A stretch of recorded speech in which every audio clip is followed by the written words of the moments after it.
Hello everyone friends आज का हमारा टॉपिक रहेगा डॉ गीत डॉक्टर तारा प्रकाश जोशी। यानी कि तारा प्रकाश जोशी है जो उनके गीत है उनके बारे में हम पढ़ेंगे। तो इस टॉपिक के दो पार्ट में हम पढ़ेंगे।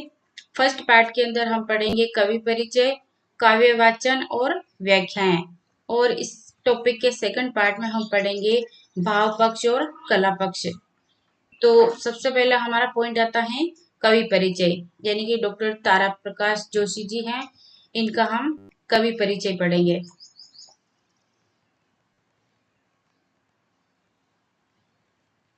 एक मिनट ना। हम्म, कवि परिचय। राजस्थान के प्रमुख गीतकार तारा प्रकाश जोशी का जन्म 25 जनवरी 1933 को जोधपुर के एक साहित्य प्रेमी परिवार में हुआ। फ्रेंड्स, दुख की बात यह है कि इनका निधन भी हो गया है। तो इनके निधन के बारे में भी मैं आपको बता देती हूँ।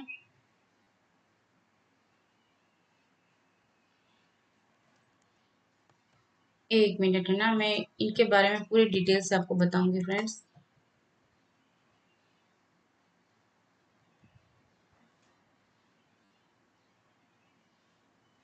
देखो, डॉक्टर तारा प्रकाश जोशी का निधन, इनका निधन हो गया है। इनका निधन कब हुआ है?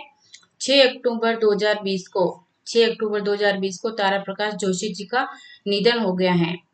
और ये वरिष्ठ साहित्यकार और लेखक थे डॉक्टर तारा प्रकाश जोशी। और राजस्थान साहित्य अकादमी ने 2013 में साहित्य मनीषी से सम्मानित किया है। डॉक्टर तारा प्रकाश जोशी जी को राजस्थान साहित्य अकादमी ने 2013 में साहित्य मनीषी, ये पुरस्कार है, इससे इनको सम्मानित किया है। वरिष्ठ साहित्यकार और लेखक थे जोशी। और इनका जन्म कब हुआ है? डॉक्टर तारा प्रकाश जोशी का जन्म 25 जनवरी 1933 को राजस्थान में हुआ था। राजस्थान के जोधपुर में हुआ था इनका जन्म, ठीक है। डॉक्टर रांगे राघव के साहित्य में मानववाद पीएचडी की उपाधि प्राप्त की थी। रांगे राघव के साहित्य में इन्होंने मानववाद पीएचडी की उपाधि प्राप्त की, यानी इस विभाग के अंदर इन्होंने पीएचडी प्राप्त की थी। और भारतीय प्रशासनिक सेवा में उच्च अधिकारी के पद पर कार्यरत रहे हैं। डॉक्टर तारा प्रकाश जोशी जी जो हैं वो आईएएस के पद पर भी रह चुके हैं। बहुत बड़े पद पर रहे थे ये। और राजस्थान विश्वविद्यालय से स्नातकोत्तर की उपाधि प्राप्त की थी। तो फ्रेंड्स, ये इनके बारे में डिटेल थी कि इनका निधन हो गया था। और इनका निधन हुआ था 6 अक्टूबर 2020 को। तो राजस्थान के प्रमुख गीतकार तारा प्रकाश जोशी का जन्म 25 जनवरी 1933 को जोधपुर के एक साहित्य परिवार में हुआ। आपके यानी इनके पिता श्री मोहनलाल जोशी स्वयं एक अच्छे कवि और संगीत मर्मज्ञ थे। यानी कि इनके पिताजी जो थे वो भी अच्छे कवि और संगीत मर्मज्ञ थे। और इनके बड़े भाई सत्य प्रकाश जोशी तो आधुनिक राजस्थानी साहित्य के मूर्धन्य कवि के रूप में प्रतिष्ठित थे। यानी इनके जो बड़े भाई थे वो भी राजस्थानी साहित्य के अंदर कवि थे। कविता के संस्कारी परिवेश में पैदा हुए तारा प्रकाश जोशी को एक प्रकार से कविता जन्मजात संस्कारों के रूप में मिली। यानी कि तारा प्रकाश जोशी जी की फैमिली के अंदर, यानी फैमिली वाले ही कवि जो है कवि थे। इनके पिता और भाई भी कवि थे। तो ये इनको जो कविता का जो है जन्मजात संस्कार मिला हुआ था। कविता के संस्कारी परिवेश में पैदा हुए तारा प्रकाश जोशी को एक प्रकार से कविता जन्मजात संस्कारों के रूप में मिली। यानी कि जन्मजात संस्कारों के रूप में इनको अ, मिली है कविता, ठीक है। संस्कार के चाक पर तराश तराश कर तारा प्रकाश जोशी कविता करना नहीं सीखे, वरन ये तो जन्म से ही कवि थे। यानी कि तारा प्रकाश जोशी जी जो है वो कविता लिखना नहीं सीखे, ये तो जन्म से ही कवि है। यानी कि कविता इनके जन्म से ही जन्म जाती है, कविता का गुण इनमें। संस्कारशील दुराग्रहों से अछूत तथा पाक साफ कवि हैं। तारा प्रकाश जोशी एमए हिंदी साहित्य रत्न की उपाधि प्राप्त है। आपने शोध कार्य लिखकर पीएचडी की उपाधि प्राप्त की है। एमए की डिग्री आपने स्वर्ण पदक के साथ अर्जित की थी। यानी एमए एमए की डिग्री जो है इन्होंने स्वर्ण पदक के साथ अर्जित की थी। शिक्षा प्राप्त कर आप अध्यापक बनना चाहते थे। जो डॉक्टर तारा प्रकाश जोशी जी जो थे वो टीचर बनना चाहते थे, किंतु आपका चयन भारतीय प्रशासनिक सेवा में हो गया। लेकिन इनका चयन जो है भारतीय प्रशासनिक सेवा में हो गया।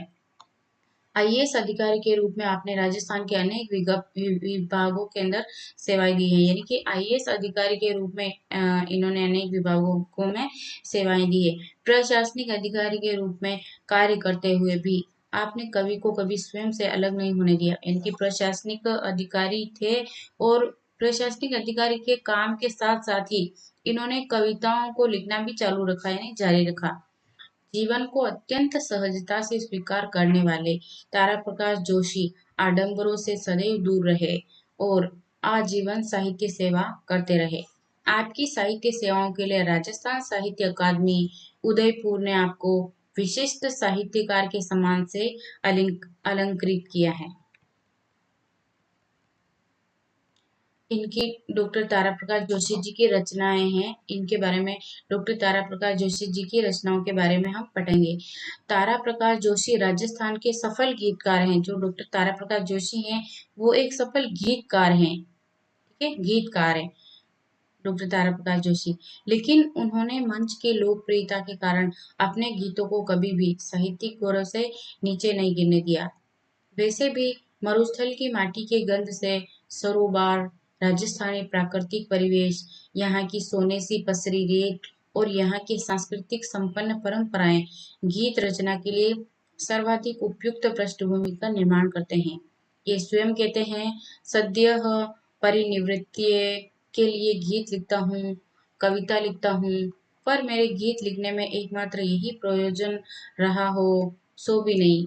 मैंने सदा शिवेत रक्षितय के प्रयोजन को अपनी दृष्टि में रखा है। आपके प्रकाशित काव्य संग्रह है डॉक्टर तारा प्रकाश जोशी जी के प्रकाशित काव्य संग्रह कौन से हैं? कल्पना के स्वर, समाधि के प्रश्न खंड काव्य और शंखों के टुकड़े और जलते अक्षर, ये चारों जो है काव्य संग्रह इनके प्रकाशित है। कौन कौन से हैं? कल्पना के स्वर, समाधि के प्रश्न, शंखों के टुकड़े और जलते अक्षर। काव्य वाचन जो डॉक्टर तारा प्रकाश जोशी जी हैं उनकी उनकी कविता का काव्य वाचन हम करेंगे, उनके गीत का, ठीक है, गीत का काव्य वाचन हम करेंगे। तारा प्रकाश जोशी राजस्थान के प्रमुख गीतकार हैं। इन्होंने प्रेम, प्रणय, देश प्रेम, प्रगतिशील भावों वाले तथा मानवीय आस्थाओं से ओतप्रोत गीत लिखे हैं। आपके वाचन के लिए यहाँ उनके दो गीत दिए जा रहे हैं। डॉक्टर तारा प्रकाश जोशी जी के हम दो गीतों को पढ़ेंगे। सबसे पहले हम उनके गीतों को पढ़ेंगे और उनके बाद दोनों गीतों को पढ़ने के बाद हम उनके अर्थ को भी पढ़ेंगे। ठीक है, तो पहले गीत का वाचन कर लेते हैं हम। गीत।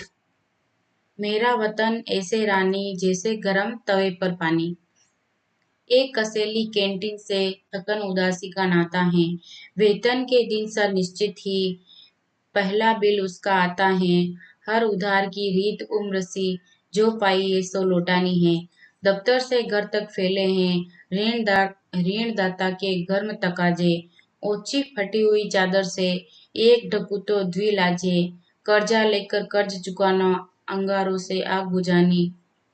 देखो थोड़ा सा अर्थ में साथ ही बता देती हूँ। मेरा वतन ऐसे रानी जैसे गरम तवे पर बनी, यानी मेरा वेतन इस तरीके से है जैसे गर्म तवे पर बनी, यानी गर्म तवे के ऊपर अपन पानी डालते हैं तो पानी डालते ही वो जल जाता है, खत्म हो जाता है, यानी कि जो पेमेंट होता है वो आता है और गर्म पानी के ऊपर, गर्म तवे के ऊपर अपन पानी डालते हैं और पानी डालते ही वो पानी खत्म हो जाता है।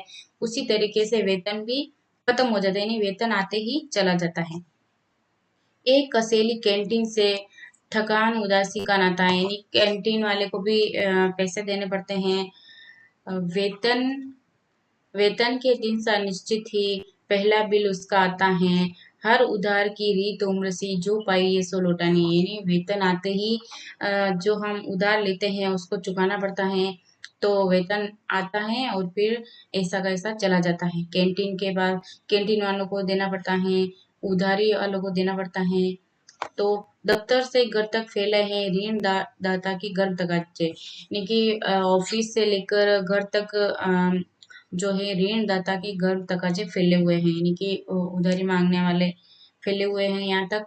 और एक डकू तो द्विलाजे कर्जा लेकर कर्ज चुकाना, यानी कि ओछी फटी हुई चादर से एक ढकू तो द्विला, यानी कि जो चादर है वो फटी हुई है और छोटी है, तो आधे शरीर को ढकता हूँ तो दूसरा लाशा है, यानी कि पूरा शरीर नहीं ढक पाता हूँ। कर्जा लेकर कर्ज चुकाना, अंगारों से आग बुझाने, फीस ड्रेस कॉपियां किताबें, आंगन में आवाजें अनगिन, यानी कि जो फीस, बच्चों की फीस, ड्रेस कॉपियां और किताबें हैं उनके अंदर चला जाता है पेमेंट। जरूरतों से बोझिल आता, जरूरतों में ढल जाता दिन, अस्पताल के किसी वार्ड से घर में सारी उम्र बितानी।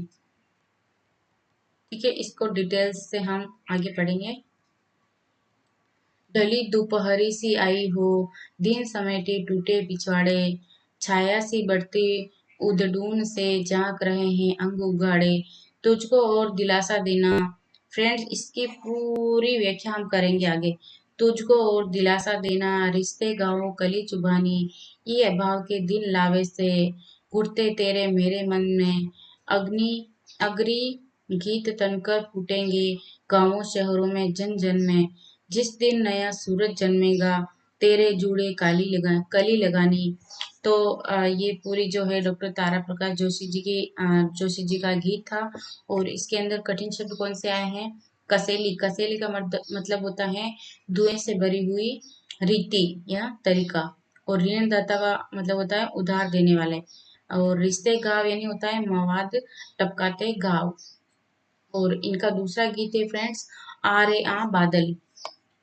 आ रे आ अनजन में बादल, बढ़ता जाए मन का मरुथल, आ रे आ अनजन में बादल, जाने कितने पावस बीते, तेरी पग पग ध्वनिया घर आए, पग ध्वनिया तो पग ध्वनिया हैं, उनकी प्रतिध्वनिया घर घर आए, द्वारे सन्नाटे की सांकल, आ रे आ अनगरजे बादल, पुरवैया का कोई झोंका, आए यो मुझ तक भी आए, जैसे पनिहारिन का आंचल, हारे पंथी को छू जाए, झुलसा जाए तृण तृण जंगल, आ रे आ अनबर से बादल, जग की अनदेखी कर मैंने, तेरे कितने रूप रचाए, जो कोई अधा भिखमंगा, दाता के अनुमान लगाए, पुतली घायल सपने घायल, आ रे आ अंदर से बादल।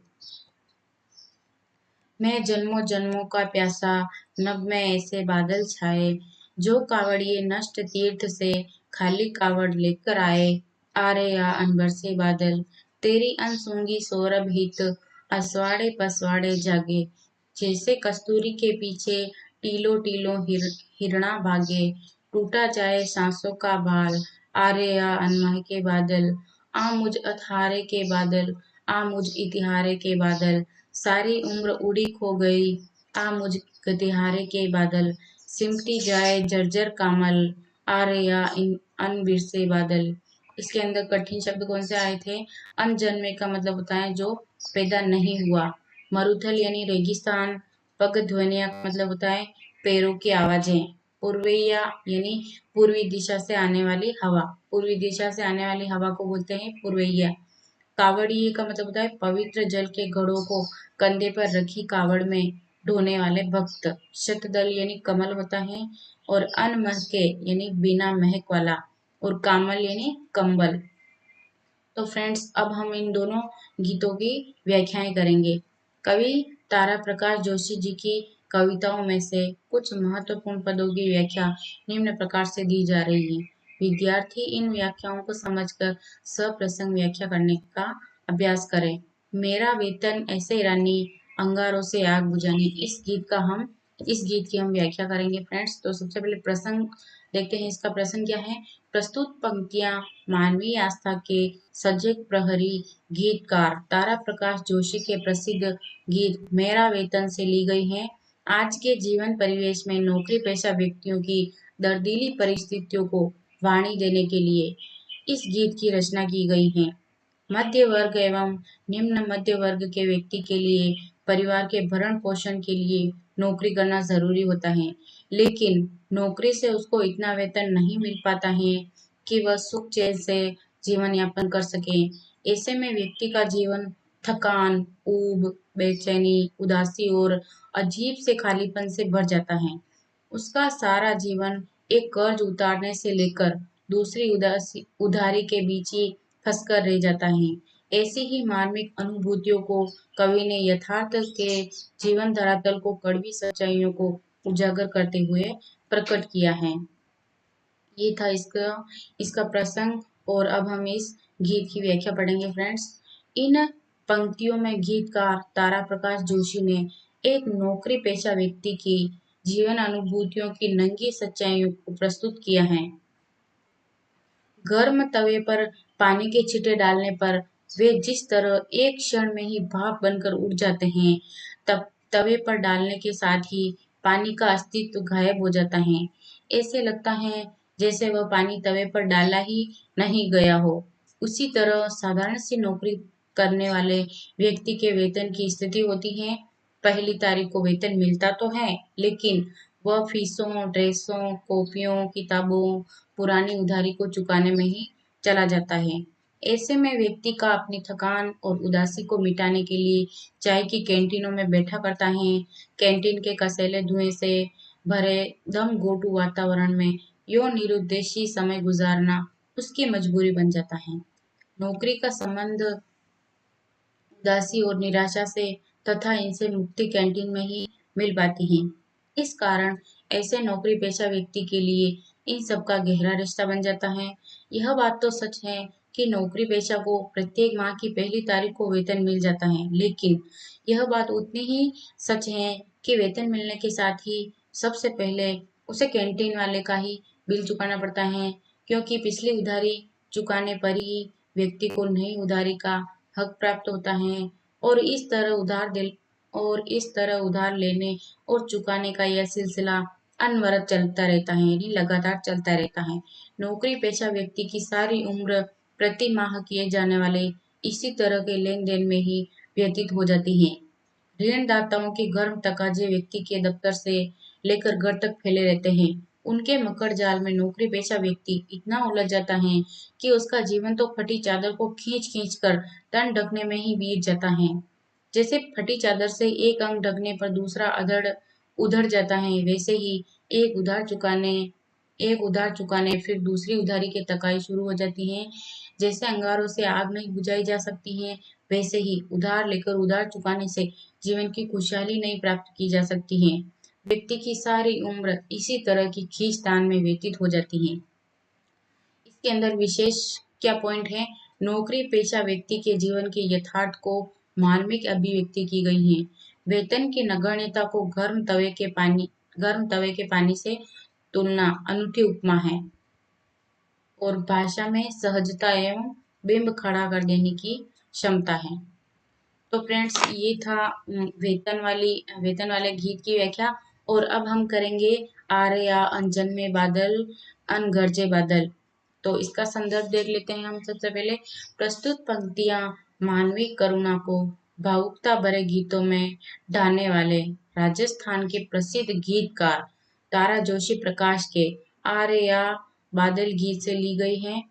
जीवन की नीरसता मरुस्थल सा विस्तार प्राप्त कर लेती हैं, तब सूखापन, बंजरता जीवन का परम परम सत्य बन जाती है। जिस तरह सूखा मरुस्थल बड़ी अधीरता से बादलों की प्रतीक्षा करता है, उसी तरह कवि अपने जीवन के सूनेपन को भरना चाहता है।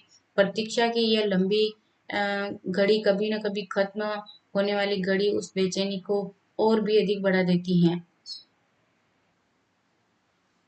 जिससे हर कोई बचना चाहता है। एकाकीपन की त्रासदी से संत्रस्त व्यक्ति की सहज मानवीय अनुभूतियों को इस गीत में कवि ने सरस फुहारों से भिगो देने वाले बादल से उपमित करते हुए प्रकट किया है। अब हम उसकी व्याख्या पढ़ेंगे। द्रवित मानवीय करुणा भाव से भरे हुए इस गीत में तारा प्रकाश जोशी ने मन की बात को प्रतीकों के सहारे व्यक्त किया है। यानी कि ऐसी लैंग्वेज उन्होंने लिखी है कि पढ़ते ही प्रतीक उत्पन्न होते हैं अपने मन में। सदियों का प्यासा, गर्मी, लू और धूप से आकुल मरुस्थल बादलों को बड़ी अनुनय विनय से पुकारते हुए वर्षा करने की पुकार लगाता है।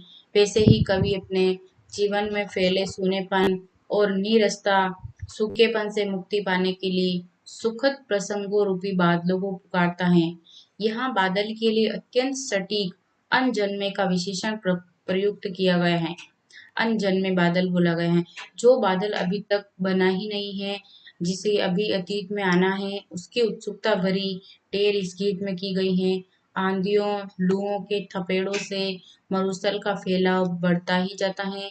इसीलिए उससे मुक्ति के लिए कवि इस गीत में अनजन्मे बादल को पुकार लगाता है। उसके अनुसार, हे बादल, तू शीघ्र आ, मेरे मन के बढ़ते मरुस्थल को रोक दे, जिससे किसी तरह मेरे इस सूने उजाड़ मन में शीतलता और शक्ति का अनुभव हो सके। मरुस्थल के प्यासेपन के प्रतीक से कवि कहता है कि हे बादल, तेरी प्रतीक्षा में न जाने कितनी वर्षा ऋतुएं बीत गई हैं।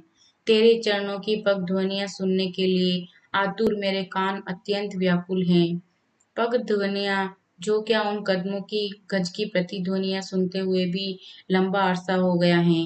जैसे मन जीते पाहुन के पैरों की आहट सुनने के लिए सारे घर में उत्सुकता भरी प्रतीक्षा रहती है, वैसे ही उत्साह को भर देने वाले सरस बादलों की प्रतीक्षा कवि कर रहा है। उनके नहीं आने तक घर के आंगन सूने सूने से रहते हैं, मानो सन्नाटा घर के द्वार पर सांकल की तरह चढ़ा रहकर भीतर खुशियां नहीं आने देता है।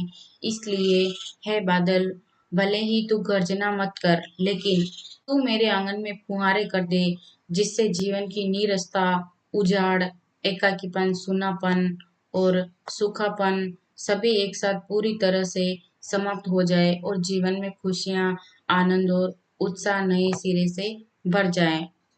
इस व्याख्या के अंदर विशेष पॉइंट क्या है? भाषा में लोक तत्वों का प्रभावशाली ढंग से समावेश किया गया है। मरुस्थल को मन के सूनेपन की सुंदर उपमा दी गई है। गीत में मार्मिकता और करुणायित भाव है। तो फ्रेंड्स, आज का हमारा वीडियो यहीं तक। अगले इसी टॉपिक के अगले वीडियो में, यानी कि सेकंड पार्ट में, दूसरे वीडियो में हम पढ़ेंगे इस इन गीतों का भाव पक्ष, कला पक्ष। तो फ्रेंड्स, आज के लिए यहीं तक। और आपने अभी तक मेरे चैनल को सब्सक्राइब नहीं किया है तो प्लीज़ चैनल को सब्सक्राइब कर लीजिए, क्योंकि आपका एक लाइक, एक सब्सक्राइब और एक शेयर हमारे लिए बहुत मायने रखता है। हमको आपसे प्रेरणा मिलती है कि हम आपके लिए नए नए वीडियोस लेकर आएं। तो धन्यवाद फ्रेंड्स।